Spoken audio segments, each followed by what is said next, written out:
할렐루야. 7월 18일 월요일 새벽 기도를 시작하도록 하겠습니다. 사도신경으로 우리의 신앙을 고백하시겠습니다. 나는 전능하신 아버지 하나님 천지의 창조주를 믿습니다. 나는 그의 유일하신 아들 우리 주 예수 그리스도를 믿습니다. 그는 성령으로 잉태되어 동정녀 마리아에게서 나시고 본디오 빌라도에게 고난을 받아 십자가에 못 박혀 죽으시고 장사된 지 사흘 만에 죽은 자 가운데서 다시 살아나셨으며 하늘에 오르시어 전능하신 아버지 하나님 우편에 앉아 계시다가 거기로부터 살아있는 자와 죽은 자를 심판하러 오십니다. 나는 성령을 믿으며 거룩한 공교회와 성도의 교제와 죄를 용서받는 것과 몸의 부활과 영생을 믿습니다. 아멘. 찬송가 321장 찬양하시겠습니다. 찬송가 321장입니다.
고린도후서 6장 1절부터 마지막 절까지 말씀입니다.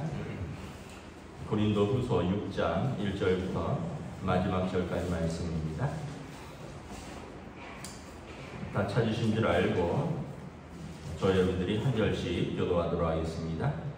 고린도후서 6장 1절부터 7장 1절까지 말씀입니다. 7장 1절까지. 우리가 하나님과 함께 일하는 자로서 너희를 권하노니 하나님의 은혜를 헛되이 받지 말라. 이르시되 내가 은혜 베풀 때 너에게 듣고 구원의 날에 너를 보았다 하셨으니 보라 지금은 은혜에 받을 만한 때요 보라 지금은 구원의 날이로다. 우리가 이 직분이 비방을 받지 않게 하려고 무엇이든지 아무에게도 거리끼지 않게 하고 모든 일에 하나님의 일꾼으로 자처하여 많이 견디는 것과 환난과 매맞음과 갇힘과 난동과 수고로움과 자지 못함과 먹지 못함 가운데서도 깨끗함과 지식과 오래 참음과 자비함과 성령의 강함과 거짓이 없는 사랑과 진리의 말씀과 하나님의 능력으로 의의 무기를 좌우에 가지고 영광과 욕됨으로 그로했으며 악한 이름과 아름다운 이름으로 그로했느니라. 우리는 속이는 자 같으나 참되고 무명한 자 같으나 유명한 자요 죽은 자 같으나 보라 우리가 살아있고 징계를 받은 자 같으나 죽임을 당하지 아니하고 근심하는 자 같으나 항상 기뻐하고 가난한 자 같으나 많은 사람을 부유하게 하고 아무것도 없는 자 같으나 모든 일을 가진 자로다. 고린도인들이여 너희를 향하여 우리의 입이 열리고 우리의 마음이 넓어졌으니 너희가 우리 안에서 좁아진 것이 아니라 오직 너희 심정에서 좁아진 것이라. 내가 자녀에게 말하자 하노니 보답하는 것으로 너희도 마음을 넓히라. 너희 믿지 않는 자와 너희를 함께 맺는 말이라. 의와 불법이 어찌 함께하며 빛과 어둠이 어찌 사귀며 그리스도와 벨리알이 어찌 조화되며 믿는 자와 믿지 않는 자가 어찌 상관하며 하나님의 성전과 세상이 어찌 일치가 되며 우리는 살아계신 하나님의 성전이라. 이와 같이 하나님께서 이르시되 내가 그들 가운데 거하며 주를 행하며 나는 그들의 하나님이 되고 그들은 나의 백성이 되리라. 그러므로 너희는 그들 중에서 나와서 따로 있고 부정한 것을 만지지 말며 내가 너희를 영접하여 너희에게 아버지가 되고 너희는 내게 자녀가 되리라. 전능하신 주의 말씀입니다. 함께 읽습니다. 그런즉 사랑하는 자들아 이 약속을 가진 우리는 하나님을 두려워하는 가운데 거룩함을 온전히 이루어 육과 영광과 더러운 것으로서 자신을 깨끗하게 하라. 할렐루야. 오늘도 또 새날이 밝았습니다. 새로운 한 주, 새로운 한 주가 시작됩니다. 주님의 은혜가 가득한 복된 시간 되시기를 축복합니다. 오늘은 우리가 주일 말씀과 오늘 월요일 말씀을 같이 보았습니다. 그래서 6장 전체를 보았는데 오늘 바울 사도께서 6장 1절부터 10절에 보면 하나님의 은혜를 헛되이 받지 말라라고 이야기를 합니다. 1절에 우리가 하나님과 함께 일하는 자로서 너희를 권하노니 하나님의 은혜를 헛되이 받지 말라. 무슨 말이냐면 그 당시에 그 거짓 교사들이 고린도 교회에 와서 바울 사도가 전한 복음을 이제 훼손하고 다른 복음들을 전했기 때문에 그렇죠. 그래서 오늘로 말하면 뭐 이단과 사이비 뭐 다른 여러 가지 그런 것들을 교회에 이제 조용히 들어온 자들이 전할 때 그래서 그들의 마음이 흔들리고 또 이렇게 바울 사도가 없다 보니까 거짓 교사들의 괴계에 넘어가지 않도록 당부하는 것입니다. 하나님의 은혜를 헛되이 받지 말라. 그래서 예수님의 십자가와 부활, 예수님이 나사렛 예수께서 그리스도 되신다. 예수 그리스도 우리 주, 이것이 복음의 핵심입니다. 그 당시 전한 것이 예수 그리스도 우리 주, 예수께서 그리스도이시고 우리 주님이 되신다. 여기에 모든 것이 담겨져 있죠. 그래서 다른 것들 때문에 이것이 흔들리면 안 된다는 거죠. 하나님의 은혜를 헛되이 받지 말라. 2절에 내가 은혜 베풀 때 너에게 듣고 구원의 날에 너를 도왔다 하셨으니 보라 지금은 은혜 받을 만한 때요 지금은 구원의 날이로다. 그래서 나중에 예수 믿겠다, 나중에 변화되겠다 이런 것이 아니라 지금 은혜 받고 지금 구원 받을 때고, 그래서 지금 받은 구원을, 지금 받은 은혜를 잘 붙들고 믿음을 잘 간직하고 나아가라라는 것입니다. 그럼 나중에가 뭐 되는 게 있겠습니까? 나중에 올지 않을지도 모르는데 지금 복음에 잘 붙들고 지금 은혜 받고 지금 구원 받으라는 것입니다. 3절부터 쭉 보면 바울 사도가 내가 이 직분의 비방을 받지 않게 하려고, 그러니까 복음을 전하는 이 직분이 나 때문에 비방받고 또 무너지지 않게 하려고 그는 모든 것을 다 감수했다라고 말합니다. 4절부터 보면 우리가 하나님의 일꾼으로서 많이 견디고 환난, 궁핍, 고난, 매맞음, 갇힘, 난동, 수고로움, 자지 못함, 먹지 못함, 깨끗함과 지식과 오래 참과 자비함과 성령의 감화와 거짓 없는 사랑과 진리의 말씀과 하나님의 능력으로, 그래서 어떻게 보면 바울 사도는 다른 어떤 소망도 없고 다른 어떤 것도 없고 오직 복음을 전하는 이 일에 자기는 모든 것을 드렸다는 거죠. 그래서 이 직분을 감당하면서 고난도 기꺼이 받겠다. 왜냐하면 바울 사도가 항상 말씀하신 것이 주께서 나를 위해서 고난 받으셨으니, 그리고 나를 사랑하시고 나를 이방인의 사도로 부르셨으니 내가 기꺼이 고난도 받겠다는 거예요. 그래서 로마서 8장에 보면 우리가 하나님의 자녀로서 하나님 나라를 유업으로 상속받을 것 아니냐, 그러면서 자녀라면 영광과 함께 고난도 함께 받아야 되지 않겠느냐. 왜냐하면 현재의 고난은 장차 있을 영광과 좋게 비교할 수 없기 때문이다. 여러분, 어떤 것을 하는데 영광만 있는 것이 있겠습니까? 무슨 일이든지 가정이든지 자녀를 키운다든지 뭐든지 여러분 기쁨과 영광만 있는 일이 있겠습니까?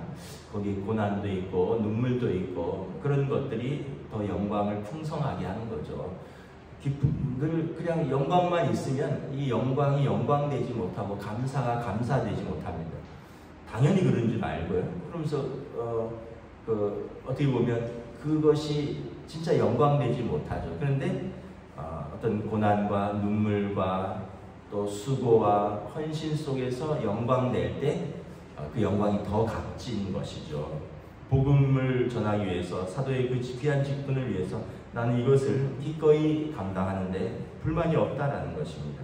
그러나 9절에 보면 8절에 보면 우리는 다른 사람들은 바울 사도를 속인다 그랬거든요. 율법을 가르치지 않는다 뭐 이런 말 하는 사람들도 있고, 그가 참 진짜 사도가 맞냐 이런 정체성의 의문을 제기하는 사람도 있고, 그러나 우리는 속이는 자 같으나 진짜 참된 사람이고, 우리는 무명한 자 같으나 하나님 앞에서 유명한 자요, 사람들 앞에는 죽은 자 취급을 받지만 우리는 하나님 앞에서 살아있는 자요, 사람들 앞에서는 고난받고 징계받는 자 같으나 그러나 우리는 죽임을 당하지 않고 근심하는 자 같으나 항상 기뻐하고, 사람들이 볼 때는 가난한 자 같으나 많은 사람을 부유하게 하고, 아무것도 없는 자 같으나 모든 것을 가진 자로다. 그래서 그 기독교 신앙은 그 역설의 신앙이라고 하죠. 예수 안에서 다 누리는 겁니다. 세상 사람들은 아유 뭐 저렇게 지질이 가난한데 뭐가 저렇게 기뻐, 아니 이렇게 몸이 맨날 아픈 것 같은데 어떻게 그렇게 긍정적이고 어떻게 저렇게 뭐 하나님 앞에서 예배할 수 있어. 근데 여러분 사실은 그런 것들은 표면적인 것이고, 우리가 하나님의 자녀됨, 그리고 하나님이 나를 사랑하심, 이것을 깊이 깨닫고 나면 뭐 다른 것들은 사실은 부차적인 것이, 그것을 넘어설 수 있는 믿음을 주고 이걸 이겨나갈 수 있는 믿음을 주는 거죠. 그래서 바울 사도가 사실은 그 전에 가졌던 많은 것들이 있잖아요. 감은 좋았죠. 배움이 굉장히 학식이 있었죠. 또 시민권자죠. 로마 시민권자죠. 뭐 좋은 것들을 예수 믿고 나니까 이거 별것 아니구나. 예수 안에서 새로운 피조물 되는 것, 이것이 더 귀한 것이구나. 그래서 나는 이것을 배설물처럼 버려놓으라. 나는 오직 예수만 자랑하겠노라. 이렇게 말씀을 하는 거죠. 그래서 참 바울 사도를 보면 우리가 좀 정말 참 믿음으로 모든 것을 넘어선다라는 것이 어떤 것인가를 다시 한번 생각합니다. 우리는 어떤 환경, 어떤 조건, 사람, 또 어떤 시험 이런 것 때문에 우리 믿음이 맨날 흔들리는데, 사도 바울은 그냥 바위처럼 강한 믿음이죠. 아무리 파도가 거세게 밀려와도 그냥 단단하게 그 앞에 서 있으니까 수많은 시련, 수많은 고난, 그러나 오히려 그를 통해서 하나님이 많은 역사와 열매를 맺는 것이죠. 그래서 11절부터 13절에 보면 좀 재미있는 말을 합니다. 고린도인들이요, 좀 마음을 넓혀라 이렇게 말합니다. 11절에 12절에 여러분들의 마음이 우리 때문에 좁아진 게 아니라 여러분들의 마음 안에서 좁아진 것이라. 그래서 13절에 내가 자녀에게 말하듯 하노니 보답하는 것으로 너희도 마음을 넓히라. 이게 무슨 말이냐 하면 고린도 교회에 막 분파도 많고 또 여러 가지 문제들도 많고 또 뭐 음행도 있었고 또 은사를 가지고 자랑질하는 사람들도 있었고 뭐 내계 파도 있었고. 그래서 바울 사도가 아주 엄격하게 때로는 교훈을 주기도 하고 때로는 징계하기도 하고 또 혼내기도 하고. 그런데 그러다 보니까 그 사람들 마음이 불편한 것이 있는 거예요. 그러면서 이제 대적자들도 생기고 지가 진짜 참 사도냐 막 이러면서 그러면서 이 고린도 교인들 중에 일부 중에서 마음이 좁아진 사람들이 있다는 거예요. 그 마음이 좁아지면 여러분 사랑도 복음도 안 들어가요. 그 바울 사도가 내가 자녀에게 말하듯 하노니 여러분들이 우리를 사도로 여긴다면 보답하는 마음으로 너희 마음을 넓히라. 그러면서 우리는 넓은 마음이라는 거죠. 여러분들은 언제든지 수용할 수 있고 여러분들의 행방에 열려 있다라는 것입니다. 그 자녀들을 키우면 좀 그런 경우를 할 때 있어요. 애들이 삐질 때가 있어요. 애들이 부모 때문에 삐질 때가 있습니다. 뭐 부모가 이렇게 하라 저렇게 하라 이런 게 이제 마음에 안 드는 거죠. 근데 여러분 뭐 자녀 다 키워보시는 분은 알겠지만 여러분 그 성경 말씀대로 악한 자라도 자기 자녀에게는 좋은 것을 줄 줄 알거든. 이 말이 여러분 정말 진심입니다. 모르겠어요. 정말 악한 사람은 어떤지 모르겠지만 그냥 모든 사람은 자녀가 잘 되기를 바라는 거죠. 자녀가 떡을 달라는데 돌을 주며 생선을 달라는데 뱀을 줄 사람이 어디 있겠느냐. 그러면서 예수님께서 악한 자라도 자기 자녀에게 좋은 걸 줄 줄 알겠는데 하물며 하늘 아버지께서 가장 좋은 것을 너에게 주시지 않겠느냐 말씀하시면서 비유를 든 것이 좀 못난 아버지도 못난 부모도 자기 자녀에게 좋은 것을 준다는 거잖아요. 근데 이제 자녀들이 이제 문제는 그걸 아직 어리고 또 어떻게 뭐 삐졌으니까 마음이 좁아져서 그걸 못 받아들이는 거죠. 뭐 공부를 하라 또는 뭐 어떤 생활 습관을 고쳐라 또는 어떤 신앙생활을 또 하는 부분에 있어서 어떤 교제를 하는 부분에 있어서 부모들이 자녀들에게 이렇게 하는 권면을 자기들이 마음이 좁아져서 못 받는 거예요. 그러면 이제 어떻게 안타깝죠. 그럼 어떻게 할까요? 철들면 이제 자기들 마음이 넓어지는 거죠. 여러분 우리가 은혜를 잘 간직하고 은혜 가운데 살려면 마음을 좀 넓혀야 됩니다. 자녀들은 부모에게 마음을 넓혀야 되고 남편은 아내에게 마음을 넓혀야 되고 아내는 남편에게 대해서 마음을 넓혀야 되고 같이 일하는 동료들이 서로에 대해서 마음을 넓혀야 됩니다. 그래서 서로 입장을 바꿔서 생각을 해보고 상대방의 입장에 서보고 내 입장에서만 보면 그 동굴의 비유라고 해서 내가 내 동굴에서 보이는 그것만 보이는 거예요. 근데 여러분 밖에 더 넓은 세상이 있거든요. 다른 사람의 입장에도 서보고 이러면 그 사람 마음도 충분히 이해가 되고 또 그 사람 입장도 충분히 이해가 되고 그 사람 말도 이해가 되고 그러다 보면 관계도 확장되고 또 개선되고 일도 또 원활한 거죠. 근데 이제 자기 시경만 딱 있으면 아주 그 고집세고 완고하면 정말 힘들어요 사람들이. 만약에 그런 부모님하고 살면 자녀들이 굉장히 힘듭니다. 완고하고 고집센 부모랑 살면, 완고하고 고집센 남편이랑 살면 아내가 아주 고생하는 거죠. 완고하고 고집센 어떤 직장 상사가 있으면 그 밑에 있는 직원은 정말 일하면서 죽도록 고생하는 거예요. 뭐 신앙생활도 마찬가지라고 생각합니다.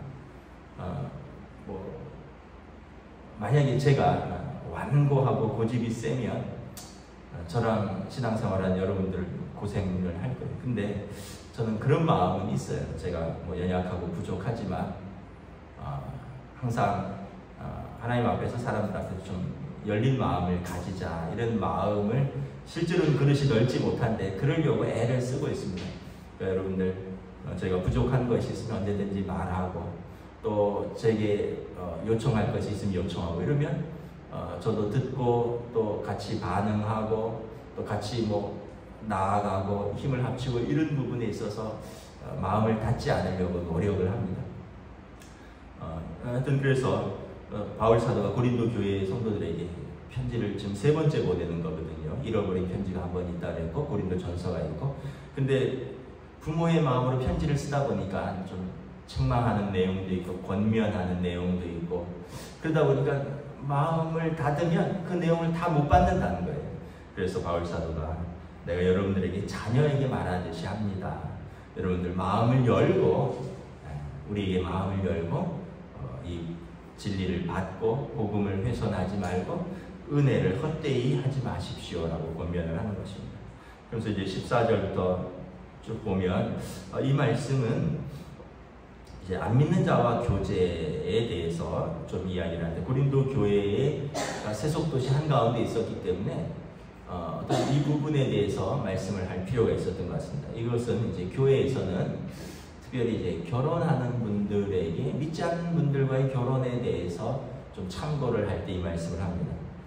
너희는 믿지 않는 자와 멍에를 함께 매지 말라. 의와 불법이 어찌 함께하며 빛과 어둠이 어찌 사귀며 그리스도와 벨리알이 어찌 조화되며 믿는 자와 믿지 않는 자가 어찌 상관하며 하나님의 성전과 우상이 어찌 일치가 되리요.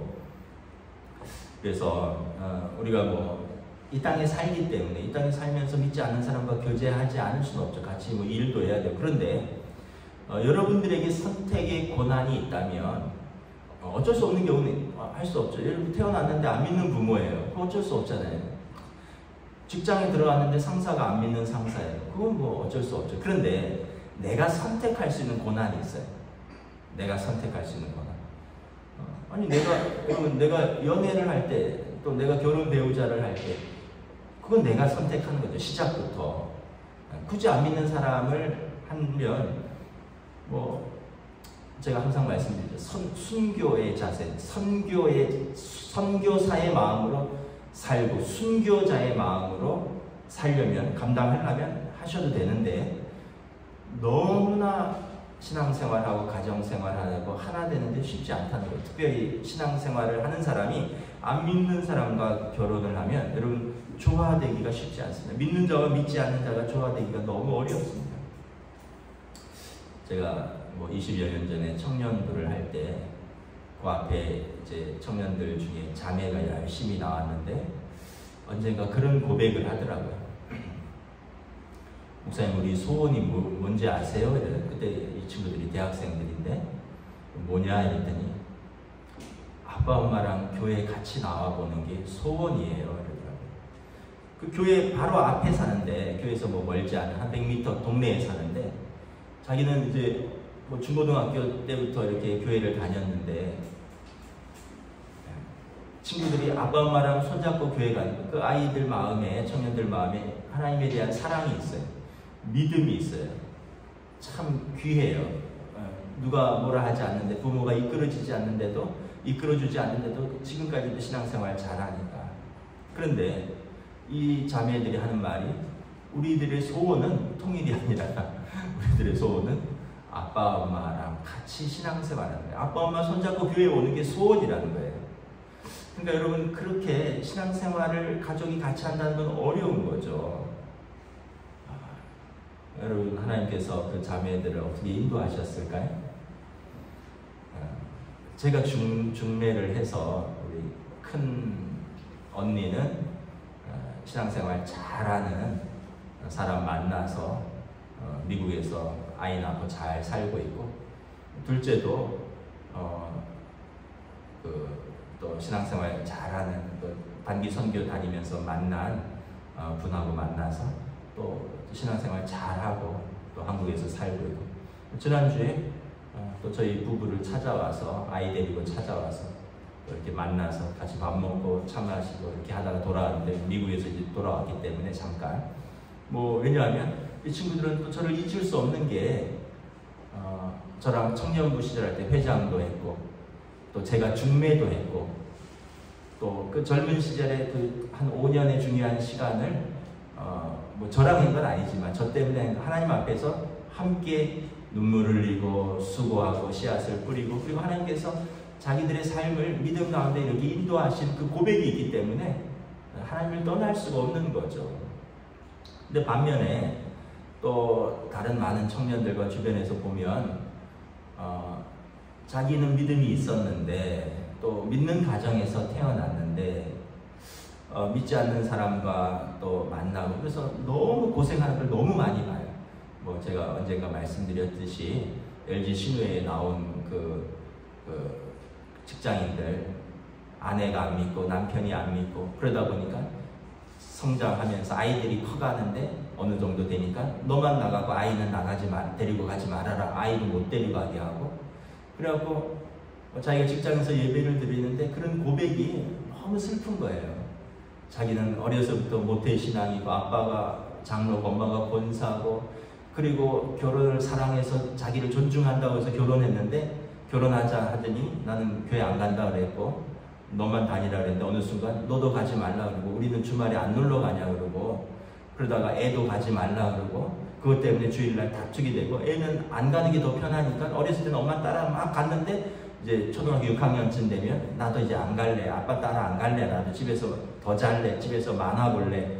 엄마만 외롭고 또는 아빠만 외롭고, 그래서 자기가 행복하지 않다, 하나님 앞에서 내가 너무 괴롭다, 이런 고백들을 너무 많이 듣는 거죠. 그래서 여러분 이미 결혼했으면 어쩔 수 없고, 여러분들의 정결하고 거룩한 삶으로 당신의 배우자가 구원받을 수 있지 않을지 어떻게 아느냐라고 고린도서에서 바울 사도가 말을 하니까, 그러나 지금 나에게 선택권이 있다면 여러분 믿음의 배우자를 찾는 거죠. 믿음의 사람을 찾는 거죠. 믿음의 가정을 찾는 거죠. 그래서 바울 사도가 어떻게 보면 이제 고린도 교회가 세속도시 가운데서 믿음으로 교제하는 것에 대해서 이야기를 합니다. 그러면서 16절부터 17절, 18절에 너희에게는 언약이 있다는 거예요. 무슨 언약입니까?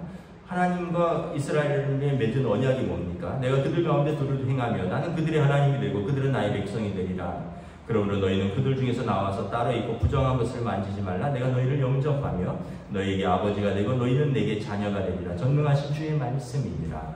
이게 이스라엘과 하나님의 계약입니다. 하나님, 거룩하신 하나님이 이스라엘의 하나님 아버지가 되고 이스라엘은 하나님의 자녀가 됩니다. 우리 모든 믿는 자는 거룩하신 하나님의 자녀가 되고 하나님은 우리의 아버지가 되십니다. 그러므로 사랑하는 자들, 이 약속, 이 언약을 가진 자로서 우리는 하나님을 두려워하고 하나님을 경외하고, 그래서 하나님의 거룩함과 온전한 가운데 육과 역군과 온갖 더러운 것으로부터 자신을 깨끗하게 하라. 고린도 교회가 그 고린도 지역이 아주 너무나 세속적이고 너무나 타락한 지역이었기 때문에 하나님의 이 언약을 붙들고 자신을 믿음으로 지켜나가라라고 권면하는 것입니다. 말씀을 마치겠습니다. 여러분, 지금은 은혜 받을 때요, 지금은 구원의 때라. 그리고 이 언약을 받은 우리가 하나님 앞에서 이 믿음을 붙들고 오늘도 여러분 또 하나님의 자녀로서 담대하게 사시기를 주님의 이름으로 축복합니다. 아멘. 기도하겠습니다. 하나님의 은혜를 감사합니다. 오늘 주신 말씀 속에서 참으로 바울 사도가 고린도 교회 성도들을 얼마나 사랑하는지, 마치 육신의 아버지가 자녀를 대하는 같이 그들에게 사랑으로 권면하고 그들에게 복음을 전하고 그 복음을 그들이 오해하지 않기 위해서 많은 수고와 때로는 고난도 기꺼이 감당하는 것을 바라봅니다. 그러므로 고린도 교회 성도들이요, 마음을 열고 이 복음을 받으라라고 말씀을 합니다. 또한 우리가 세상 가운데 살지만 세상에 동화되지 않고 하나님의 언약을 받은 하나님의 자녀로서 하나님을 경외하고 이 믿음의 약속을 굳게 잡고 하나님과 사람들 앞에서 거룩함을 지키라 당부하는 것을 바라보는데, 오늘 또한 우리에게도 주시는 말씀으로 받고 우리가 거룩한 하나님의 자녀로서 하나님 앞에서 이 믿음과 또 이 사랑과 이 수고를 헛되이 하지 아니하도록 오늘도 성령님 인도하여 주시옵소서. 감사를 드리오며 우리 주 예수 그리스도 이름으로 기도드리옵나이다. 아멘. 하늘에 계신 우리 아버지, 아버지의 이름을 거룩하게 하시며 아버지의 나라가 오게 하시며 아버지의 뜻이 하늘에서와 같이 땅에서도 이루어지게 하소서. 오늘 우리에게 일용할 양식을 주시고 우리가 우리에게 잘못한 사람을 용서하여 준 것 같이 우리 죄를 용서하여 주시고 우리를 시험에 빠지지 않게 하시고 악에서 구하소서. 나라와 권능과 영광이 영원히 아버지의 것입니다. 아멘.